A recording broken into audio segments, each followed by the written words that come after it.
دیکھو، اس میں کوئی شک نہیں ہے کہ پاکستان ایک فیڈریشن ہے، اور پاکستان کا ایک تمام چیزوں کا حل سیاسی ڈائلاگ ہے۔ اور ہم گزارش کر سکتے ہیں سردار اختر مینگل صاحب کی جماعت کو، ڈاکٹر عبد المالک صاحب کی جماعت، بلوچستان کی تمام سٹیک ہولڈر، ایک ہی حل ہے، سیاسی ڈائلاگ۔ اور پاکستان کے اندر رہتے ہوئے ڈائلاگ کے لیے جو بھی کوشش کرنی چاہیے، ہماری جماعت پہلے بھی کیا ہے۔ ڈاکٹر صاحب اگر گئے تھے وہاں پہ بات کیا تو ہماری جماعت کو آن بورڈ لے کے ہم ان کی اتحادی تھے، بالکل سیاسی ڈائلاگ سے، سیاسی مذاکرات سے، اور جو پولیٹیکل اپروچ سے بلوچستان کے مسئلے کا حل نکلنا چاہیے۔ اس کے لیے وہاں کے جو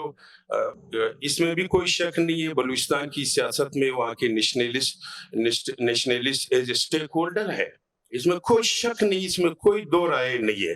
کہ بلوچستان کی میں قوم پرستوں کا اور باقی جماعتوں کا بھی بلوچستان میں قوم پرست ایک وہ اسٹیک ہولڈر ہے، مگر اس میں جو ہے ہم گزارش کر سکتے ہیں، ہماری ایڈوائز ہے کہ تمام چیزوں کے باوجود، تمام زیادتیوں کے باوجود، تو ہمیں سیاسی ڈائلاگ کی طرف آنا چاہیے۔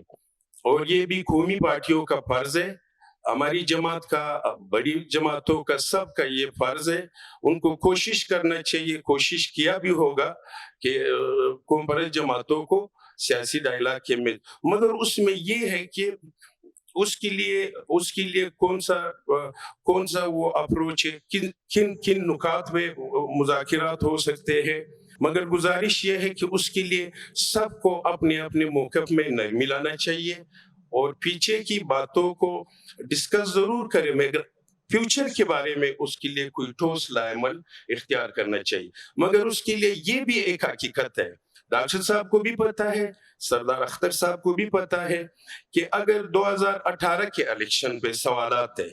2023 کے الیکشن پہ یا 24 کے الیکشن میں، تو 2018 کے الیکشن پہ بھی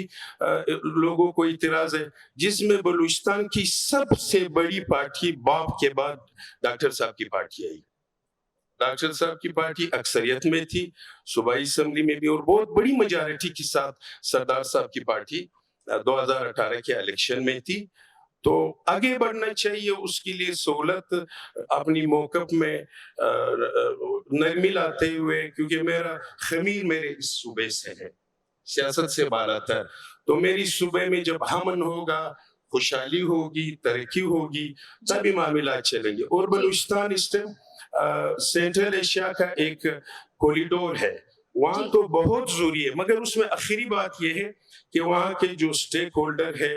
چاہے ہم اس کو فوج کہے، چاہے ہم اس کو اسٹیبلشمنٹ کہے، عدلیہ کہے، وہاں کے سول سوسائٹی کے سے سب کو بٹھا کر اس مسئلے کا اور اس ڈائلاگ کے لیے راہ ہموار کی جا سکتی ہے۔